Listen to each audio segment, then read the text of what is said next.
Welcome to another episode of the Monday Mindset. This is episode 24, and you are catching us in our new season, and where we are just all about celebrating the day because the day is a gift. And the Monday Mindset is a conversation that offers reflection, encouragement, and next steps to kickstart your week. And as always, I've got my boy, Brandon Sparks. All right, ready to go? Still looking fresh. Got the new haircut, man. Looking good. Looking good. Buddy, this one's going to be good for you today. I was thinking about you the whole time. They were planning this out. Then. Today we're talking about family. Yeah. And if there's one thing I know about you, man, you are a family man. Yeah. Your family is tight. Yeah, we're tight. Big, too. Yeah. Big family. Yeah. Sparks family. Sparkses. Yes, the Sparkses. That's right. And really it starts with your dad. Yeah. Right? How many brothers? 9 brothers and sisters. Yes. 9. That's crazy, man. Pretty wild. You once told me too. How many pastors? Oh, man. 4? 4? Okay. 4, I believe. Yeah. 4 or 5. Yeah. Yeah, it's pretty wild. But then you have how many sisters? I have 3 sisters. That's right. You're also the baby, aren't you? That's right. The only son. Yeah. Baby boy. The baby boy. That's right. Oh. Golden egg, you know. Golden egg, yeah. You know. Yeah. Brett, Brandy.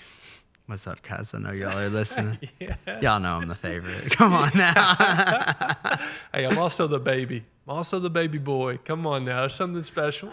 I mean, Mama's obviously. boy, for sure. 100%. Yep. Special ones for sure. Yeah, so you all are really are a really tight family. Yeah, really tight. Who drives that home? Who makes us all that tight? I'd say it's really both my parents. I'm gonna go and say my mom though. Yeah. She really, at the end of the day, like she keeps us all together, all super tight. But it's really my mom and dad together, but I'm going to give my mom the edge on this one. She keeps us all together. Even, man, there's sometimes we all just FaceTime together because we can't be together. So we FaceTime together, talk together. Okay. In a group message every day. I mean, my phone is probably blowing up right now. I guarantee I can pull it out and I would have one text right now at least. Wow. Yeah. That's awesome. Yeah, so we share experiences throughout the day together. We talk about each other's day all the time. We have prayer every night as well together. So it's one of those things. I had no idea. Yeah, no idea. Tight family. That is tight. Yeah, that's real tight, man. Yeah, nice. So. But your mom's the big one. What about Brittany? Oh, she drive it too? Oh yeah. Yeah, she. It's almost like the teacher in her as well. Oh, she's a teacher. Yeah, she's very like structured with that stuff and every event and everything that's going on. Oh yeah. That's awesome. So that's awesome, man. Tight family. And with that, I would say we all play a part in it at some point. I mean, it's now that we bring it up, man, it's not normal. It's not normal. And my dad has even talked about that too, like the connection that we all have with each other. Like it's not normal. Like we're truly blessed. And which there's a couple of things that kind of play into that. Yeah. I kind of share that with my family tree. So, dude, the Rayburns, dude, there's a bunch of us. A bunch. The family tree kind of goes back to actually my great grandfather Raymond. Mm-hmm. He was like one of 15 or something like that. And him being one of 15, well, he had, I believe it was 9. He had 9 sons and daughters. And so that's where my grandpa Rayburn comes in, Talmadge. Some people call him Sam, Talmadge. Talk about a blast from the past. Mason, that could definitely be a new son name. Whenever you have a kid, be sure to name him Talmadge. Think about that. Talmadge. I've never heard that name before. Yeah, Talmadge. Ever. Talmadge Rayburn. I like it. There's something about it. Talmadge. I don't know what's about it, but people called him Sam though. But anyways, it goes together. His dad, so my great grandfather Raymond, one of 15. Well, all of Raymond's brothers and sisters were kind of the same way. All had, the brothers especially, there were 2 sets of them, man, that had 15 each. Think about that. Wow. Yes. So, dude, there's Rayburns all over the place. Wow. And we're all kind of linked back up just 2 or 3 generations back. Kind of crazy. You just don't see That's it. wild. And then we kind of come in. My dad, man, he's one of 4. I've got a sister. But one of the biggest driving points for us is that distance became an issue. And so once you start like seeing distance become to dive into families, it just becomes much harder to connect. Yeah. And I would say, we have a tight family, but nowhere near as close connected as what the Sparkses are.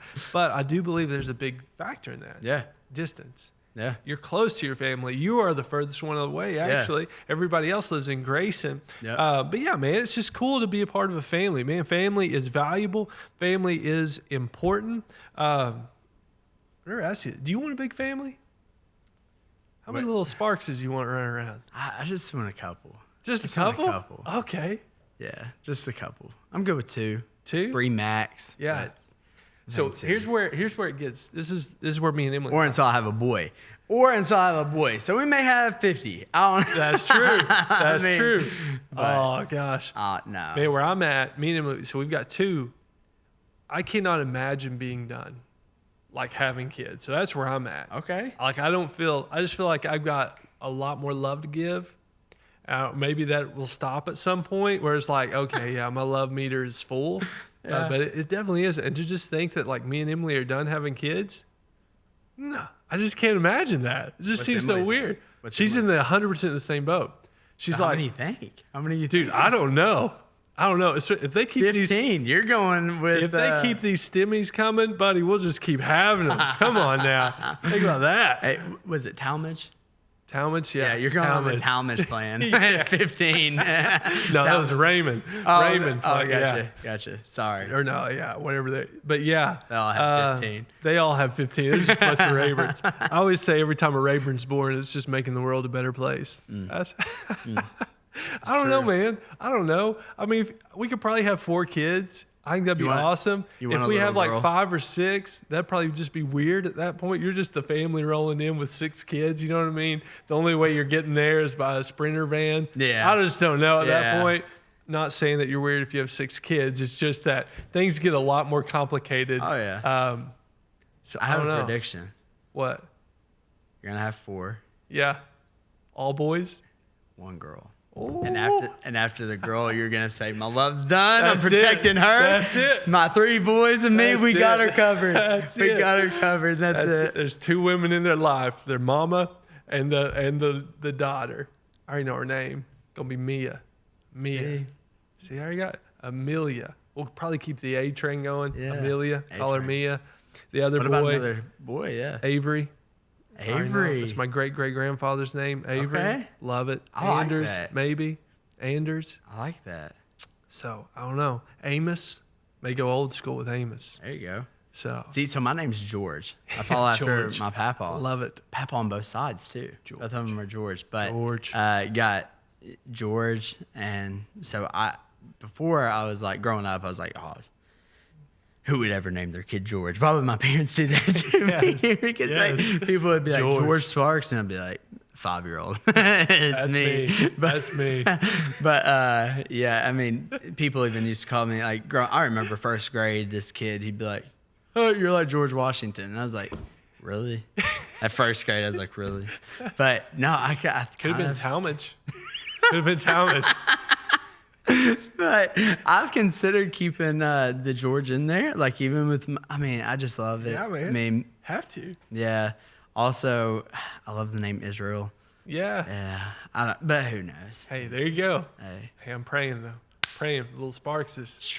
Come on now. It's exciting times, man. Exciting times. But hey, why are we talking about family? So let's talk about a couple of things here. Man, some people have terrible families. Terrible. Horrible. Like the idea, the belief that we're even talking about families on Monday Mindset is probably enough to just shut them off. Everything we've just talked about, man, some people cannot relate at all. Parents that didn't love them, grandparents that probably even raised them or took care of them, or maybe they didn't even have them right now, or maybe even right now, what you find is that families, dude, there's so much tension between the relationships that they aren't even functioning, aren't even speaking, aren't even hanging out. And And man, we've been there. We've seen moments like that where family tension is tough. But what we want to talk about, man, we're celebrating the day. We're talking about today. And man, we're talking about priorities in our life. And here's a big statement that we want to make. It's true that you can't do anything to change your ancestry or upbringing. You can't change that, man. You have no control over what your parents or grandparents did or how they treated you. But while you can't do much about your ancestors, you can influence your descendants greatly. Yeah. You have all the power, all the might to be able to do that. You determine how you get to treat your family and your future family, your descendants, all those in there together. We get to make that choice. Yeah.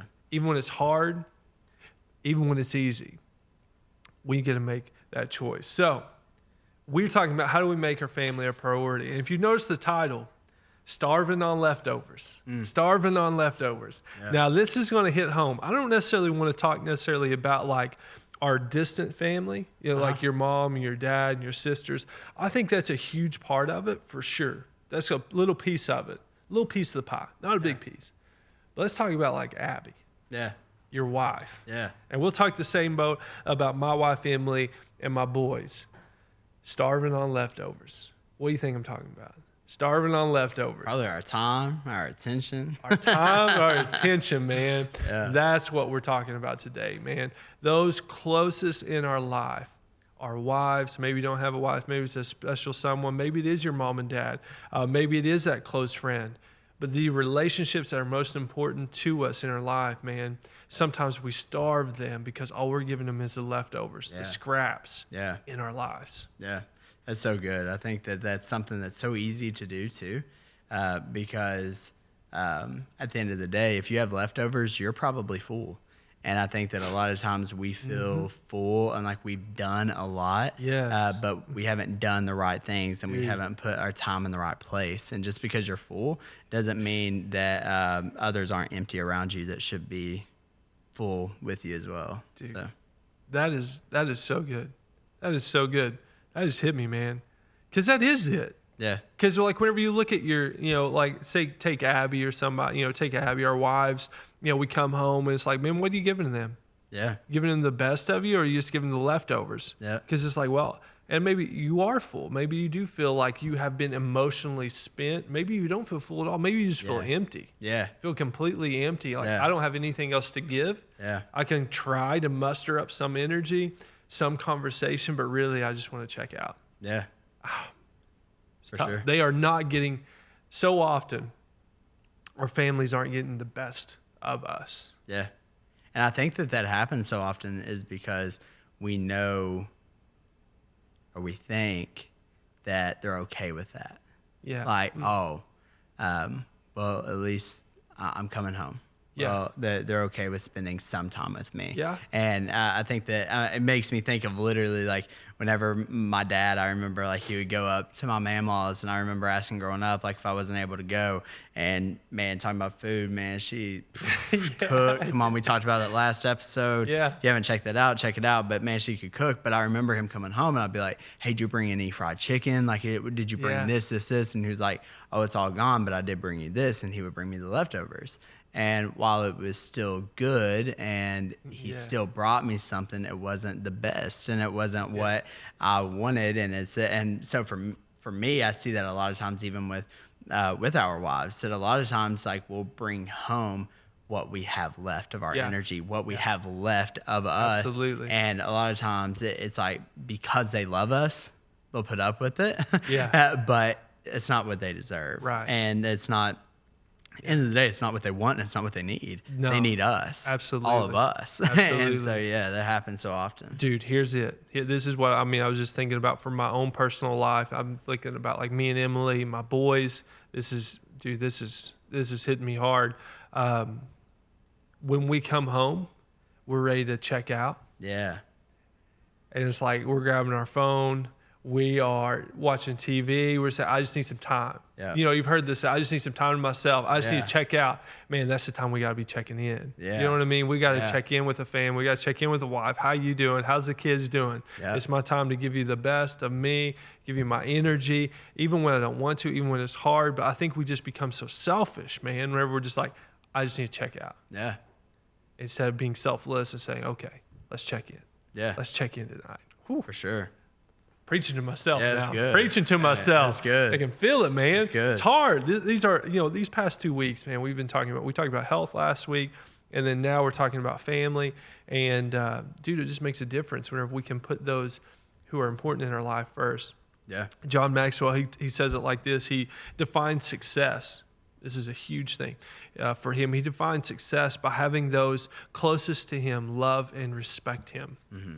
That's how he determines his successfulness. Not what outward, maybe what businesses or organizations or magazines or those, with the powers to be say that, okay, you made this much money, you're successful. Yeah. Because you can have all that, man. Yeah. You can have all the outward things and have your wife hate you and your kids resent you. Yeah. That's not success, man. Yeah. That's not success at all. I think that's the hard part right now. Whenever we talk about starting our week, we're chasing things, we're going after things. And it's like, man, if we can't even have those closest to us, love us and respect us, then what are we even doing chasing? Yeah. What are we going after? Yeah. What's your mind set on? Yes. Talking about this mindset, like Yeah. what are you really set on to where you're defining success? What does success Absolutely. look like for you, and how can you really fix your focus back on what's most important in your life? Absolutely. And whenever you have those things in order, whenever you have your priorities straight in your life, you'll kind of tend to see things fall in place. And not only that, but become even better. Yeah. We were talking about there, like a lot of times, like we feel full, whether it's of the right thing or not, we feel full. And that's something that I have to ask myself is, what am I full of?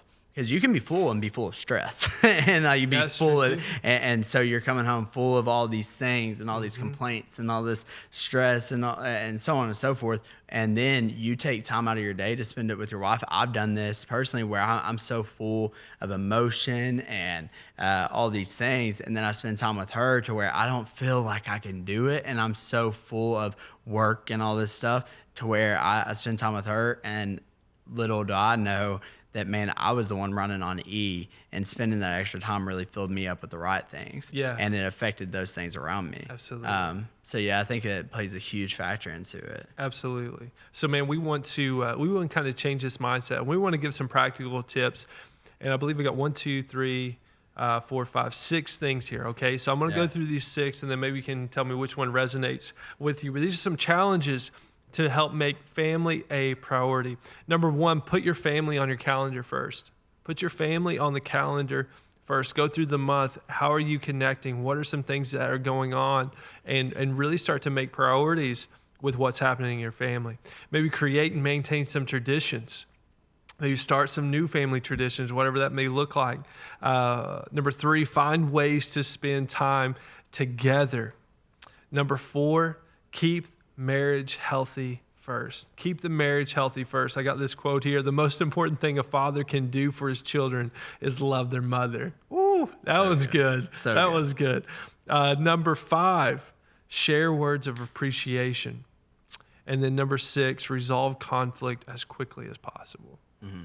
Which one's hitting home with you? I would say the main one for me is find ways to spend time together. No way. That's mine too. Yeah. So I would say that because I think a lot of times for me, look at it right there. Find ways. To find something, you have to look for it. I think that so often we spend time together whenever it's convenient and not whenever we should. And it's like, oh man, well, I had this on this day, so we'll be free to spend some time here together. And it's like, well, no, how can I make my wife a priority and find time and look for places to where it's like, hey, I'm going to spend time with you because, man, it's priceless. And so for me, it's finding ways to spend time together. How can I, even if I'm doing something like work or I'm studying or whatever it looks like, how can I find a way to spend time with her even during this, to make her a part of ministry, to make her a part of it? And so finding creative ways, finding ways to spend time with her is one of the biggest things for me because I love running. I love going, not literally running. Come on now, I'm trying to. I know we talked about getting healthy last time. I'm trying to love running, but no, like I love going all the time. And so I love things to do. I love spending time with my family. I'm super tight with my family, but how can I make my wife even a priority? How can I find ways like, hey, I'm sorry. And sometimes your hardest no can be your best yes. And so for me, it's like, oh man, I want to do this, but I need to find a way to spend time with my wife. Absolutely. Yeah. Absolutely, man. That's good. I want to share just kind of on the same topic. I got a text message from Emily, and she had just sent me just a few things, and she said, are we camping next weekend? So I'll get to that in a minute. She said, I need some time away. And she said, we need to get some things ready if we're going. And so we've been talking about camping, man, like crazy over the past few weeks. And whenever she sent that, I said, time away? I said, yeah, we can definitely. I said, are you okay? I was just asking like mentally, physically. She was just like, yeah, I'm fine. I just want to do something with you and with the boys. That's all she was talking about. Here I'm thinking like there's some, what's wrong? You need time away. It's like, no. I just want to connect. I just want to spend some time together. Yeah. And so, man, what we're doing, we're looking at some tents. We used to tent camp all the time, man. I'm looking at you right now. Could you imagine Brandon Sparks tent camping? Come on now. What do you mean? Can you imagine? A tent? I'm a tent camper. Let's Come go. on now. Yeah. I was about to offer you my tent. Let's go. Come on, get out of here. Hey, get out. Even better. You can borrow it. You can just come with us. All right. Hey, now camping, I will say this. I'm a tent camper. I love it. My parents have an RV, and it's awesome too. Love taking that on trips. However, there's something different about tent camping. 100%. But I will say this as well. I like to have tent camping, but also I like to have fun. So in my tent, in my tent, I don't know what I'm saying. I do have a projector screen, and I take a mini projector for at nighttime. That's awesome. Watch a little movie. That's awesome. So gotta watch some Disney vlogs, right? Oh, you know, always on. It does have a little projector in it. Heck yeah, that's cool. Awesome. So man, that's what we're talking about. When we try, it was a great conversation though. We're looking to do some camping. Yeah. She was just like, hey, we got to find some ways to spend time together. You know, I would say words of appreciation are a big one for me, and sometimes I just don't do that enough to my wife. But man, I wanted to share this though. You know, we're talking about making family a priority, and there's a longevity to this. I think what's so cool, I've been thinking about this, celebrating the day, and really what we're talking about is making things a priority today so that I guess our future or the relationships that we hope to have will be made by the disciplines that we put in place every single day. So it's just cool to think about that. But Deuteronomy 6, this actually comes from the 2 greatest commandments. Mm-hmm. And it actually sets it up. So these are the commands, decrees, and laws the Lord your God directed me to teach you to observe in the land that you're crossing the Jordan to possess, so that you, your children, and their children after them may fear the Lord your God as long as you live, by keeping all his decrees and commands I give you, so that you may enjoy a long life. And so I think it goes back to that quote that we talked about just a minute ago, man. Why you can't do much about your ancestors. You can influence your descendants greatly. Yeah. And whenever we start to make family a priority, man, I'm looking at my boys, the future little Sparkses, even your cousins, dude. I know how tight you are to your cousins. Not even your cousins. I'm sorry, your nieces, your nephews. Nieces, nephews, and cousins. Yeah. So, I mean, dude, you guys are tight, but you have an incredible influence on those people in your family. But it's all about taking time to make that a priority, to make your family a priority, man, because it's a generational impact. Through and through. For sure. I even know, like you said, I'm tight with my nieces, nephews, and I take time for them. And one thing that comes into my mind is my niece, Harley.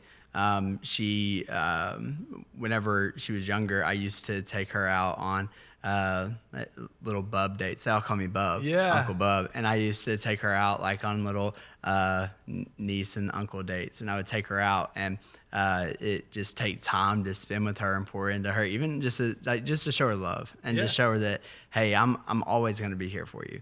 And it is really cool just seeing how that has impacted to where now this year, I can honestly say, I mean, she's candidate for Miss Basketball. She won 16th Region Player of the Year. But more than that, more than being interviewed for those things, every single time she's been interviewed and called on the radio, they've asked about her testimony and what she shares online about her relationship with God. Oh, yeah. More than any of that. Yeah. And it's something that I kind of take a little bit of pride in, because, and it's one of those things to where I didn't know at the time what it was really doing, but there is power in your presence, and there's like you have an impact in your family and what that does. And I didn't know it. Man, she got me tore up on one. She was in an interview and she talked about how her Uncle Bub, he used to, and I was like, oh my gosh, Harley, like, what are you doing? But, and I think that that's one of those things I made a priority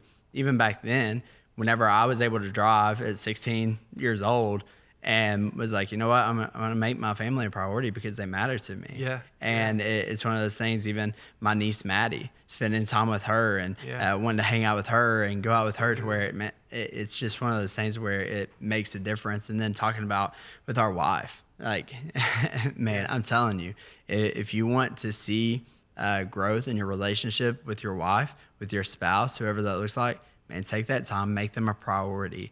And there's nothing that really trumps that. Yeah, like whenever I'm telling you, it's special. Absolutely, for sure, man. Absolutely, sure. Buddy. It's been good.